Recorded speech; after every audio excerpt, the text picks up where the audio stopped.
Tā nu mēs esam nekur citur kā masku skapī. Šis ir liels skapis. Esmu dzirdējis par tādām lietām kā kurpju skapis. Dainu skapis. Dainu skapis, platmaļa skapis, kleitu skapis, uzvalku skapis. Bet mēs esam masku skapī. Kas ir interesantākais, kā es tā skatos, ka masku skapī jau nav tikai vien tā āriene. Masku skapī ir arī iekšiene. Bet tā iekšiene ir ļoti dziļi, ļoti tālu, un viņu jāprot ir ieraudzīt, saprast un sajust. Un kā tā iekšiene, caur ko mūs uzrunāts, ar kaut kādiem simboliem, laikam, vai ne? Jā. Caur maskām. Jā, katrs tēls ir maska, viņš ir arī simbols, un viņa elementi ir simboli, te viss pārklājas viens uz otru. Un tad, kad tas viss saslēdzas tajā brīdī, tas saliekās kopā viens uz otru, un tad notiek tā kā tajās fantastikas filmās, viņš pēkšņi viss tā hops un atdzīvojas. Un tad sākās jau īstā padarīšana. Kāpēc latvieši vispār maskojas, un ne jau tikai latvieši, visa pasaule maskojas un maskojas visā tumšajā laikā? Mēs, protams, zinām Venēcijas karnevālu, mēs varam droši teikt Rio de Janeiro un Brazīlijas karnevāli, bet arī mums ir sava maskošanās. Šis nav karnevāls latviešiem, bet maskošanās. Un tas ir brīdis, kad cilvēks saslēdzās ar mūsu senču mantojumu un senču pasauli. Tāpēc arī tā maskošanās ir būtiska un vajadzīga, jo mēs tādā veidā nesam no tās citās pasaules uz šo pasauli gan zināšanas, gan mūsu mantojumu, gan senču svētību. Un tādējādi mēs arī paši kļūstam veiksmīgāki, auglīgāki, radošāki, un mums viss vairāk var veikties un izdoties. Tāpēc tā maskošanās ir vajadzīga. Kādreiz saka, tur, ko senči kaut ko kādreiz darījuši un tā tālāk, un viņiem tur kaut ko tur vajadzēja un tā. Bet nekas jau nav mainījies. Mūsdienu cilvēkam tāpatās vajag veselību labu, vajag, lai viņam ir raža, lai ir auglība. Visas tās pašas vērtības jau nekur nav pazudušas. Visas viņas ir vajadzīgas. Un jautājums par to, kā viņas pie mums atnāk, kāpēc viņas atnāk, vai mēs to esam nopelnījuši, vai neesam nopelnījuši, un vispār kā tas darbojas, šie jautājumi gan tiem mūsu tālajiem priekštečiem bija savā ziņā mīkla, gan mūsdienu cilvēkam tā ir mīkla. Un šis ir līdzeklis, kā mēs mēģinam tās mīklas minēt un saprast. Jā, un mēs vienkārši paļaujamies uz to mūsu senču pasauli tādējādi, ka mēs maskojamies, saslēdzamies un nākam. Un latviešu tradīcijā maskošanās periods nav kaut kāds viens konkrēts brīdis, datums vai viena diena, vai tas ir viss tumšais periods, kad pie mums ir gaismas mazāk kā vasarā un pavasarī, rudens un ziemas periods. Tā principā no mārtiņiem līdz pat meteņiem februārī, kad notiek maskošanās. Pēc tam pasaule mostās, gaisma nāk, auglība nāk, un tad jau ir citas tradīcijas. Bet tad sākam ar rudens maskām. Nu jā, rudens, kā jau dzirdēts, ir par to droši vien ir veļu laiks, iesāks ar veļu laiku, un tas ir tāds laiks, kad cilvēki pamazām jau aprimst, lielie darbi ir izdarīti, vairāk viss jau vēršas uz iekšu, viss nāk iekšā, mājās, vairāk uzturās cilvēki mājās, un tā, un viss arī tāds mazliet mierīgāks kļūst, un tā, nu un tad šis veļu laiks no miglas vāliem pamazām sāk materializēties, sabiezēt un pāraug jau kādos konkrētos tēlos. Un vieni no pirmajiem tēliem ir lūk šie, kurus šeit pārstāv vecītis. Mums gan tas vecītis ir iznācis tāds diezgan garkājains un slaids, bet nu galu galā vecīši var būt arī garkājaini un slaidi, kuri teiks, ka viņam jābūt tikai tādiem maziem. Lai gan tā saka, ka cilvēks aug un tad viņš uz vecumdienām sāka laukt pretējā virzienā. Bet nu jā, kažociņš, gara bārda, pakulu bārda. Bet tas, ko izmanto maskām, ir visas vecās un nolietotās lietas, un visu velk uz kreiso pusi, griež uz kreiso pusi, tādējādi atkal rosinot to saslēgšanos ar to cito pasauli. Un arī tās nolietotās mantas nevis tiek mestas ārā, bet šādi tiek izmantotas priekš tās saslēgšanās caur maskām. un arī pakulas, no kurām visām maskām ir vai nu pakulu mati, vai nu pakulu kušķis pie jostas, ir tas, kas ir savu dzīvības ciklu izdzīvojies šais augs, kurš pēc tam jau ir pakula un kļūst par vecīša bārdu vai matiem, vai tā kā pakuls ir ļoti būtisks maskošanās atribūts. Nu, lūk, un tad tas vecītis tā kaut kur pēc rudenājiem sāk jau tur staigāt pamazām, apciemot mājas, un tad sāk tuvoties Mārtiņa laikam, un Mārtiņos ar lielu troksni un lielu klauvēšanu ienāk šādi te ar nopietnu seju un nopietna izmēra, un kā tikai mēs skatāmies, kā viņam tur tās pēdas. Aha. Reku viens arī nāk tieši. Jā. Tāds izstās Mārtiņa bērns. Vēl auglības pērieniņu. Nu, lūk, un Mārtiņa bērnam ir svarīgs ļoti dažas lietas, un pirmā, ko es gribu uzsvērt, ir šī te josta. Jo tā ir no, kā saka, labības jau pārpalikums, tas nav nekāda no sieni, nekas, tie ir rudzu salmu josta, tā ir svarīga. Protams, atkal šīs pašas pakulu vārdas un tā tālāk, bet redziet, viņam jau arī vēl ir kāda viena būtiska lieta, ja? Tā, viņam bija drusku noslīdējusi cepuri uz acīm, ja? Rekur viņš skatās uz mums, ja? Un tas lūk ir mūsu Mārtiņu bērnu būtība, ka viņš skatās uz abām pusēm. Ja? Jo skaitās, ka Mārtiņa ir tā robeža, kad sākas ziema. No rudens un ražas laika un no gaišā laika mēs pārējam uz tumšo ziemas laiku, tāpēc arī Mārtiņam ir tās sejas uz abām pusēm. Jā. Un, protams, kažociņš un žagari. Jā, bez žagariem Mārtiņa bērns arī nav nekāds Mārtiņa bērns, jo žagari ir vajadzīgi. Žagari ir vajadzīgi gandrīz visās masku grupās, jo žagaru pēriens, ko atnes maskas, ir lielākā auglība, ko viņi var atnest. Un, protams, skulīte līdzi, jo staigājot jau kaut kur kādi labi ļaudis kaut ko iedod, un tad ieliek iekšā, ja? Bet šitais te sarkanā biza tā tie nu kādas meitas? Jā, to man iesēja Katrīnas meita. Tāpēc, ka drīz nāks Katrīns. Un redziet, viņš ir aizgājis pie Katrīnas un tagad tikai atvilcies atpakaļ mājās. Ja. Un ja pie jums mājās atnāk Mārtiņa vai jebkuras masku grupas, tad būtiskā lieta ir viņus pacienāt.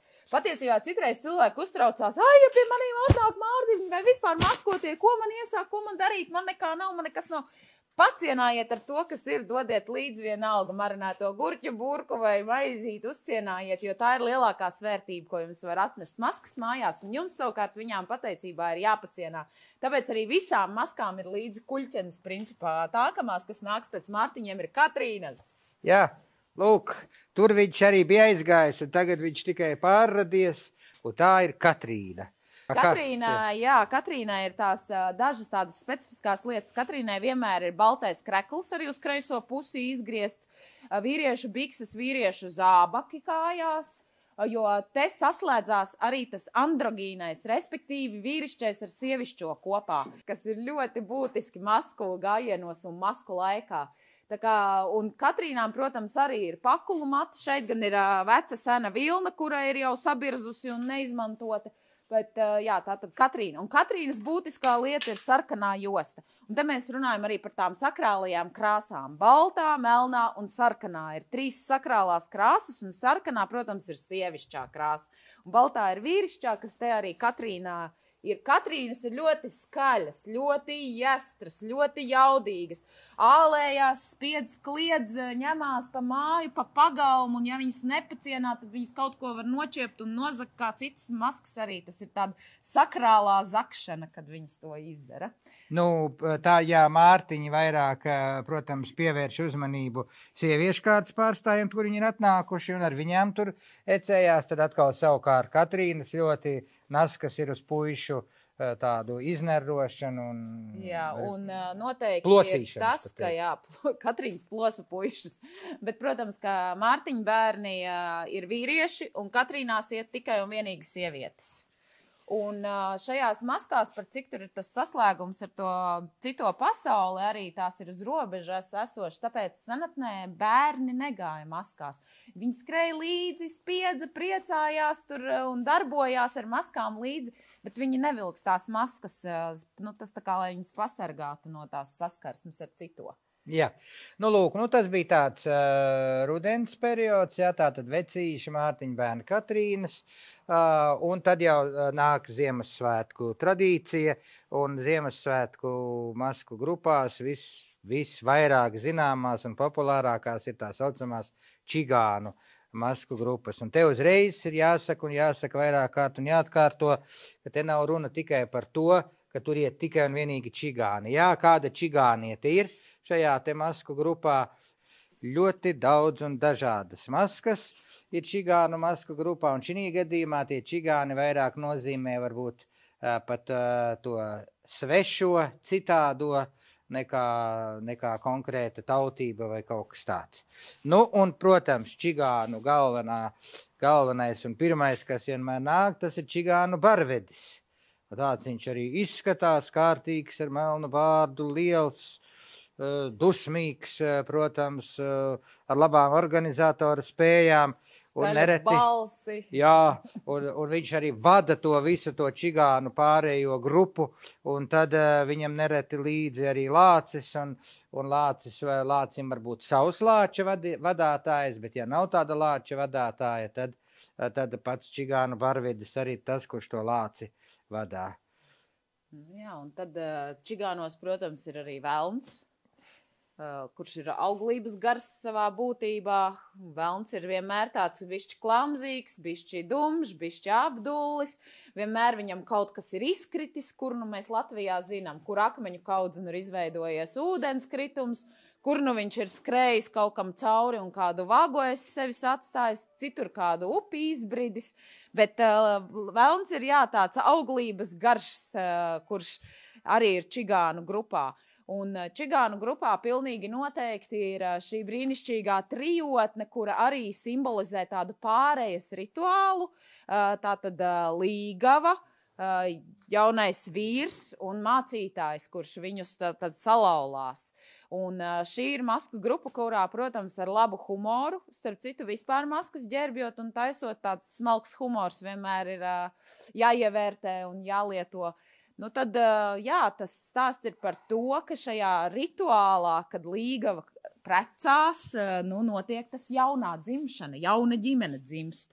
Un tāpat tās Ziemassvētkos, kad čigānu maskas iet, tas ir tas brīdis, kad nāks jauna gaisma, būs jaunā dzimšana. Un te mēs nonākam pie tā čigānu masku grupas tāda interesanta momenta, ka te ir arī vairākas maskas, kas ir kā pāris. Ja? Tā tad līgava un līgavainis ir pāris. Un tad, ja mēs ejam tālāk, tad mēs redzam te tādus zvēru maskas pāris, kaza un vilks, protams, tātad gaisma un tumsas cīņa, un tur par blakus ir arī vēl viens pāris, kas ir garā sieva un mazais vīriņš. Ja, tātad garā sieva, tas ir tā kā zemes māte, kura ir liela visapkārt mums un ar lielām kuplām krūtīm un tā. Un par zemes māti vienmēr ģērbjās vīrietis, un par mazo vīriņu visbiežāk ģērbjās sieviete, jo te atkal ir tā apmaiņa ar tiem dzimumiem. Un mazais vīriņš, tas ir tas falliskais simbols, kurš ir kopā ar garo sievu. Un mazais vīriņš, kad atnāk, tad viņš tur berzējas gar visām jaunām meitām un tā kā nejauši uzskrien virsu un tā kā jauši un ar kādu padanco.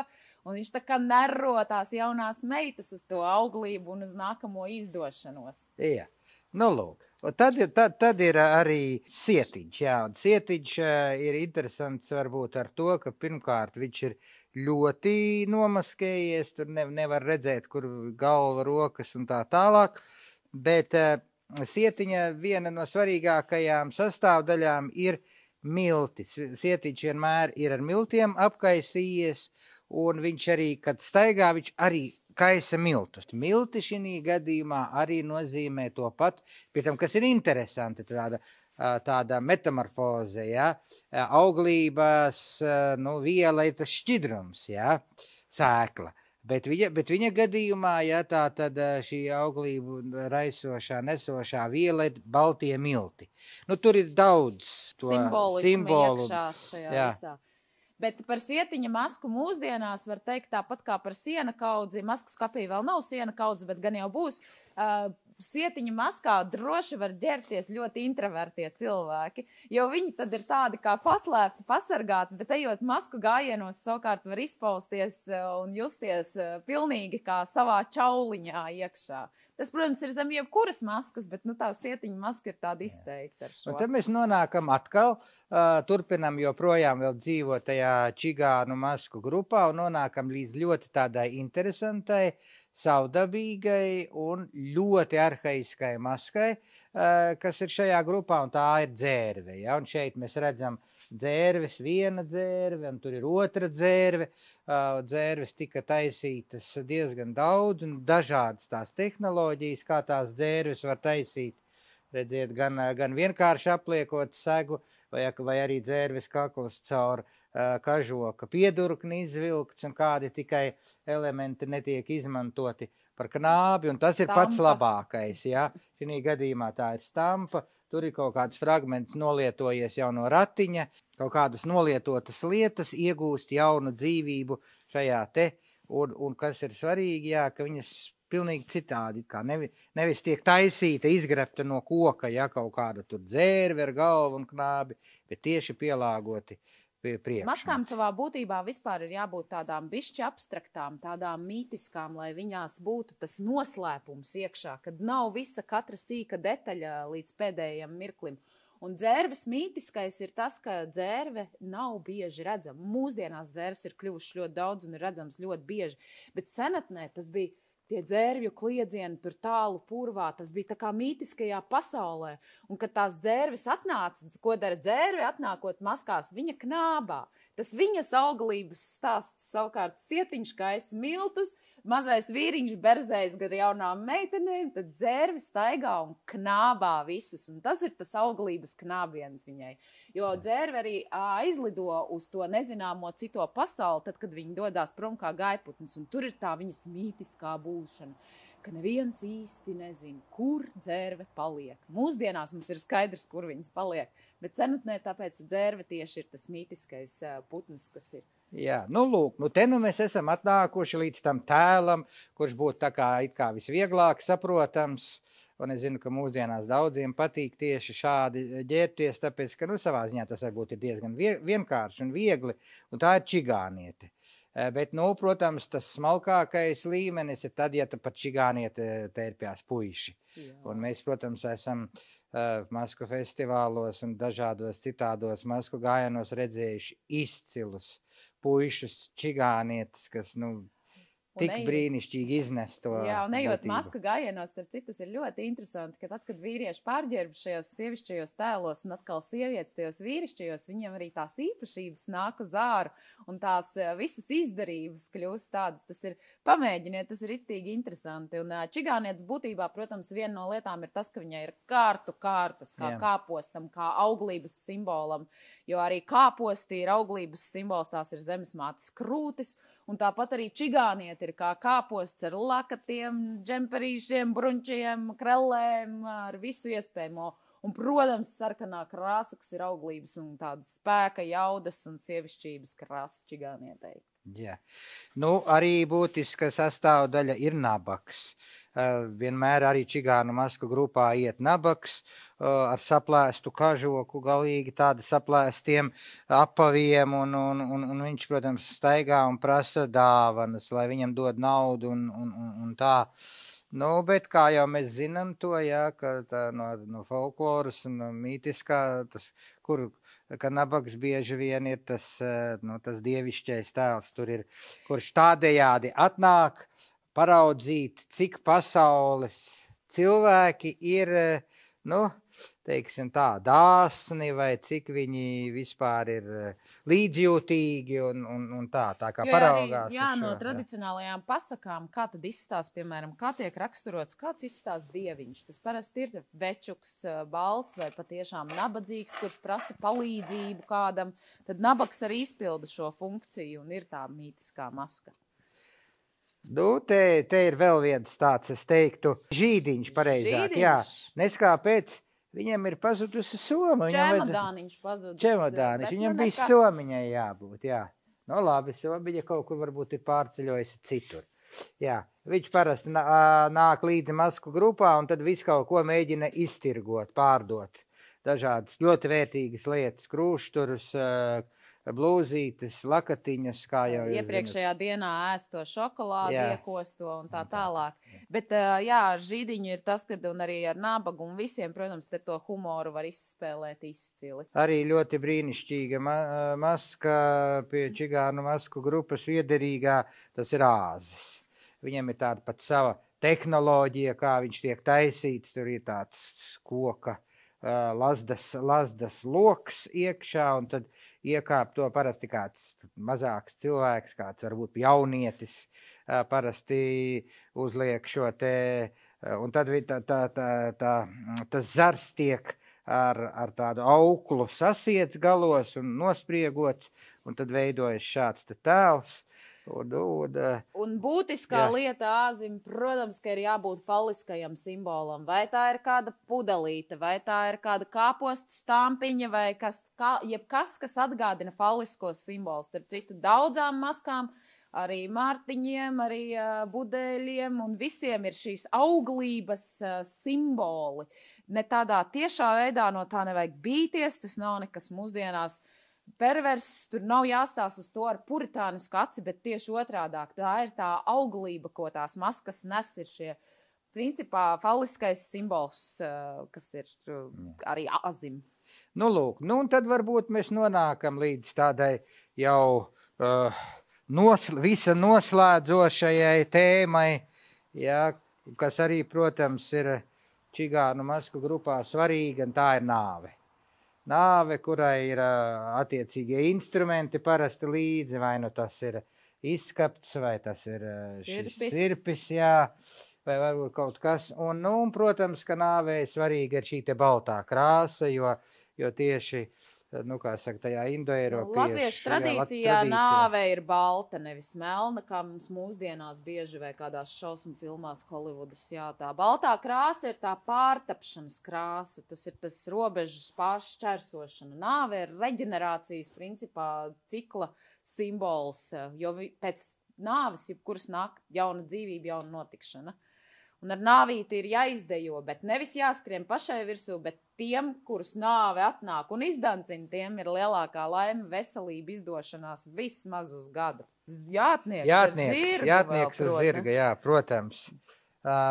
Parasti arī tāda maska, kurā tie cilvēki arī sanāk mēdz kā konstruktori izpausties. Ja kādas tik tur nav tās konstrukcijas, kā ir taisīti jātnieki uz zirga. Nu, svarīgākais tur vienmēr ir tas moments, ka zem šīs konstrukcijas apakšā ir cilvēks ar kājām, ja, bet virs tā zirga ir, protams, bikses un kājiņas tādas īsākas un tā, un tas rada tādu saudabīgu dimensiju maiņu, ja, tajā te zirga tēlā.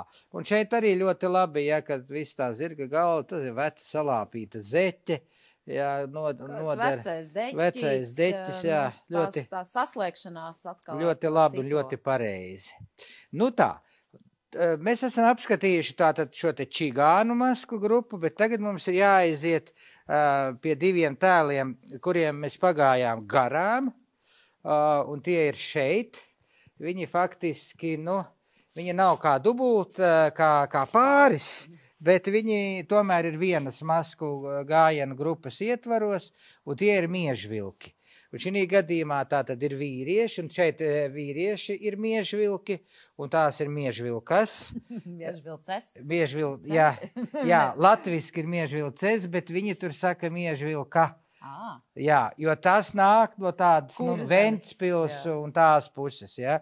Un arī tradīcija, kas iet Ziemassvētkos. Nu, un, protams, tiem miežvilkiem. Ir rudzu vārpas vienmēr līdz arī, bet nu šeit atkal ir peles. Jā, peles ir vārpas, ir apēdušas, ir palikuši tikai stiebri, jo miežvilki ir arī tādi jau kā auglības gari, kuri jau parādās Ziemassvētkos. Un ja viņiem ir iespēja, tad arī vilkādas ir izmantotas, bet kas ir interesanti, ka savukārt miežvilkas, ja miežvilkas, viņām ir ļoti būtiska melnā krāsa. Un tieši tādi melni lakati un melni bruņči, un viņas pat, kad atnāk uz māju, tad viņas arī saimniecei uzsien tos melno lakatu un apliek melnos bruņčus, un arī viņu iesaista savā dejā. Un miežvilki un miežvilces viņas iet kopā, bet katrs savos pulkos. Tā kā blakus vīru pulks un sievu pulks, un tā viņi tur pārvietojas.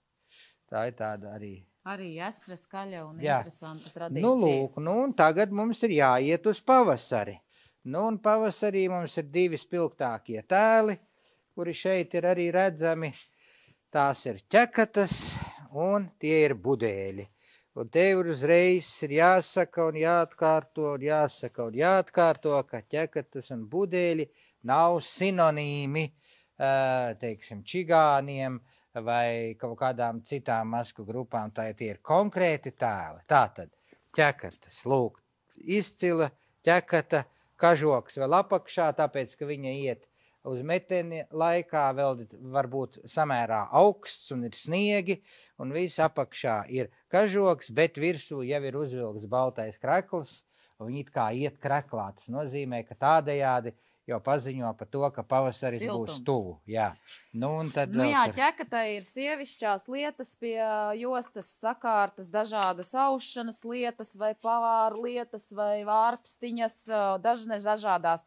Tāpat tās ķekatām arī tiek pakulu kušķi kārti pie jostas, kas ir tāda kupluma un uz galvas ķekatām vienmēr ir ēveļskaidas, kas ir tas sievišķais, akal mēs te nonākam, sievišķais auglības simbols, sievišķais ērkulis, auglības ērkulis, tas ir uz galvas, un ķekatām vienmēr ir barankas kā krelles, tie ir tie auglības caurumiņi, kas jebkurai sievietei, sarkanās krāsas bantītes, zvārguļi, ir arī eglīte, un ķekatai rokās vienmēr ir egles, kā lai saka, miets, tā ir egle, kuras galotne ir atstāta zaļa, tā tiek sapušķot ar baranciņām, ar cūku ausīm, ar mazām blašķītēm, ar dažādiem zvārguļiem, un tad ar šo eglīti ķekata izper savus satiktos mājiniekus, pie kuriem viņi atnāk, un tas arī ir tas auglības pēriens. Viņa modina,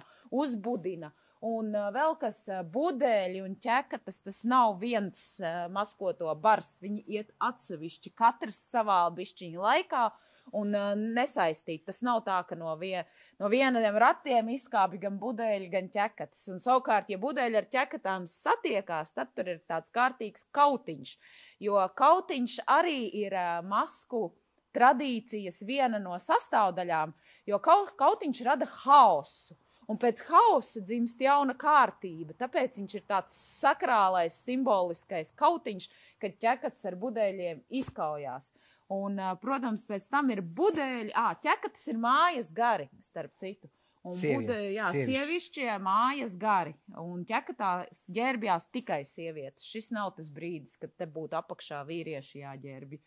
Un savukārt budēļi ir vīrieši, un budēļiem viena no pamatsimboliem ir rudzu cepure.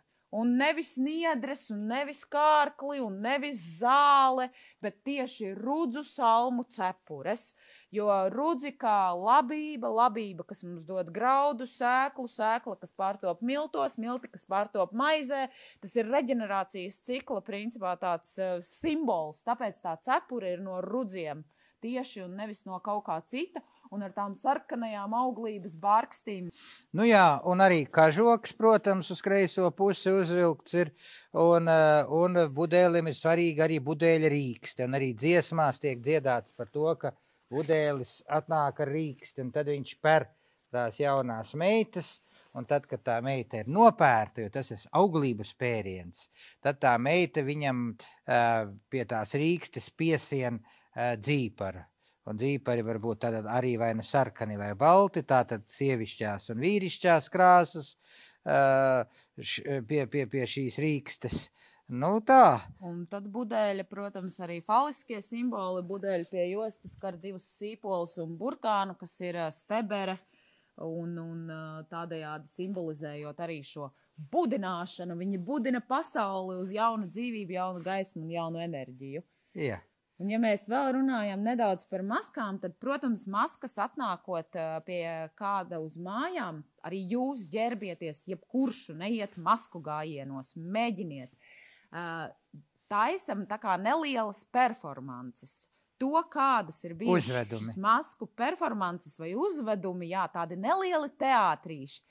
Tos sižetus var atrast gan Garamantās LV, gan grāmatās, gan paintervējiet arī savus radiniekus, kuri droši vien vēl pēc nostāstiem var nostāstīt. Bet galvenā būtība šīm mazajām performancēm, kuras izspēlē maskas atnākot, ir atkal šī auglība un jaunā rašanās. Piemēram, viena no performancēm ir, ka čigānietei dzimst bērns un tiek pieņemtas dzemdības. Kāda no performancēm ir, kad atnāk jaunais pāris ar mācītāju, bet jaunajam pārim jaunais vīrs sadod galus turpatās un ir jāmeklē jauns vīrs līga vai turpat uz vietas, tad kāds tiek sameklēts no mājiniekiem un tiek visa procesija novadīta un notiek principā kāzas. Jo rodas jaunais, nāk jaunā gaisma, jaunā notikšana. Tādas ir tikai dažas no šīm performancēm, bet tā būtība ir jaunā radīšana caur šo izspēli. Nu tā, es domāju, ka mēs esam pamazām izgājuši cauri. Mēs varam aiziet atkal apskatīties, ko dara mūsu Mārtiņbērns. Bet ir viens mītisks brīdis visā tajā pasākumā, ne? Ka tad, kad tu esi salācis pilnu kuli, ka tu esi apgājis visām mājām apkārt, ka tu ar visiem esi izdarbojies, un tu aizēji atpakaļ tur, kur tu esi nācis, un pēkšņi no tevis iznāk kaut kas pavisam cits. Bet tā kāds var atkal apģērbties. Tā galvenā doma ir tāda, ka tur zem maskas nav ne Roberts, ne Juris, ne Jānis, ne Ines, ne Dace. Maska ir maska. Jā. Viņa nekad nav cilvēks, kurš ir uzvilcis masku. Ne. Maska ir maska, un tajā brīdī, ka maska ir noņemta, tad rodas lielā pārvērtība. Tas Juris, Jānis, Ines vai Berta, kas bija pazudis vienu brīdi, vai ne?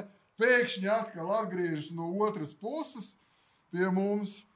Un tas arī ir mītisks brīdis. Un tiem, kas iet maskās, tā ir viena no lietām, kas ir viena no lielākām baudīšanām.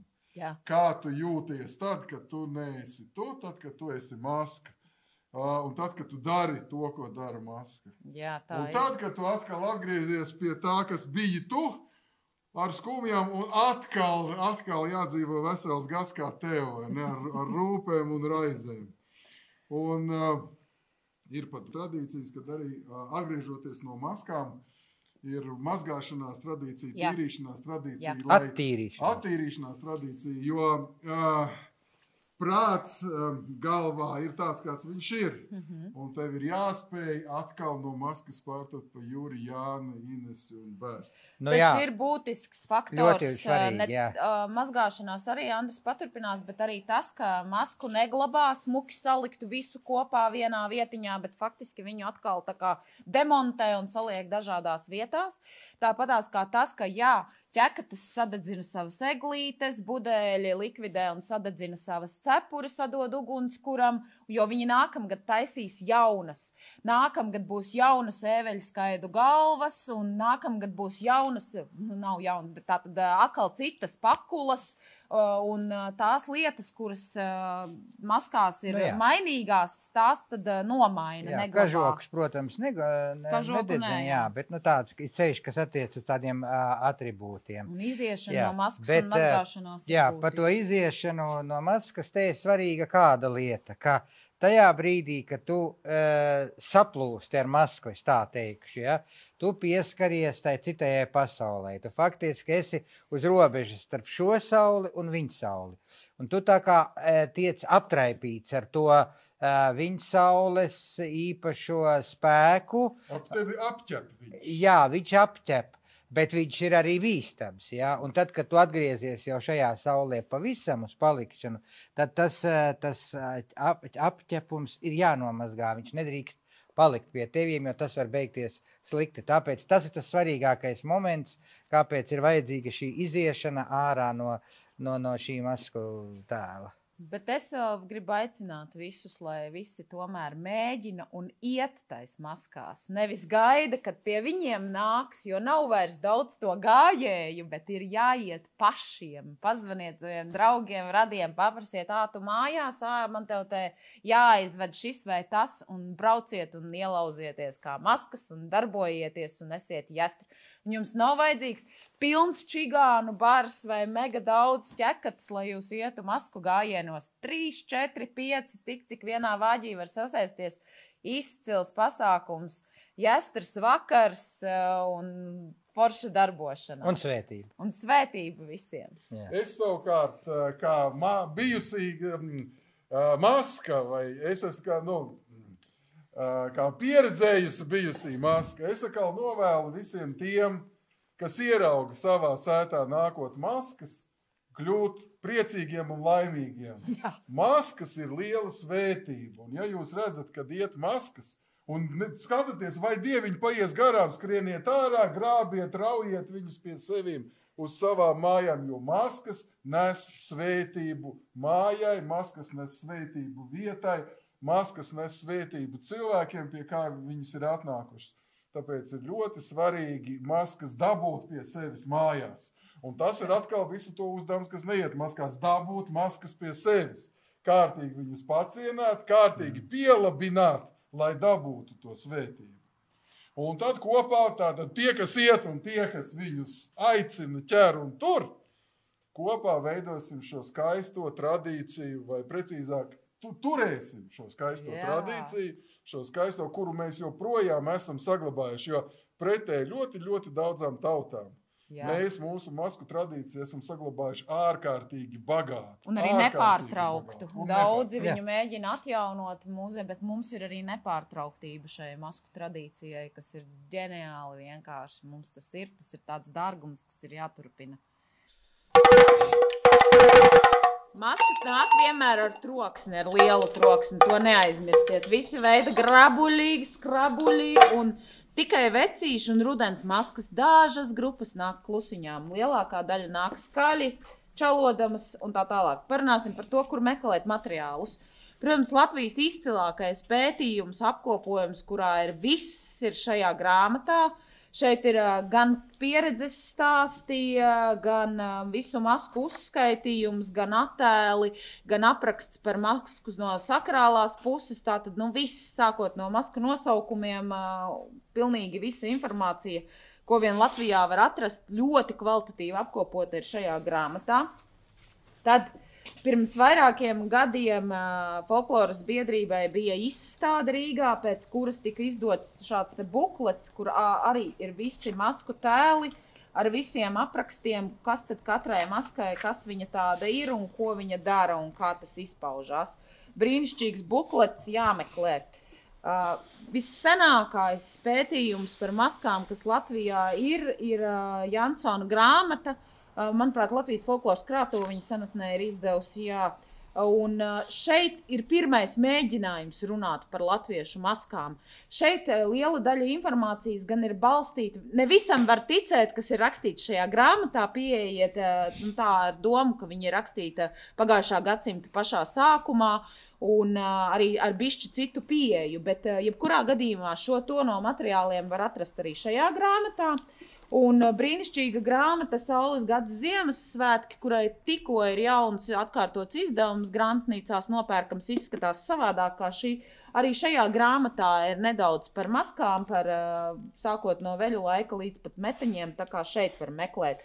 Un tad, protams, šis ir tikai viens, šis ir no Viļāniem jau tāds individuālais, kā teikt, sējums, kur ir viena cilvēka dzīves stāsts aprakstīts un atmiņas, kur ir maskas pieminētas un aprakstītas, un tādu droši vien ir daudz Latvijā.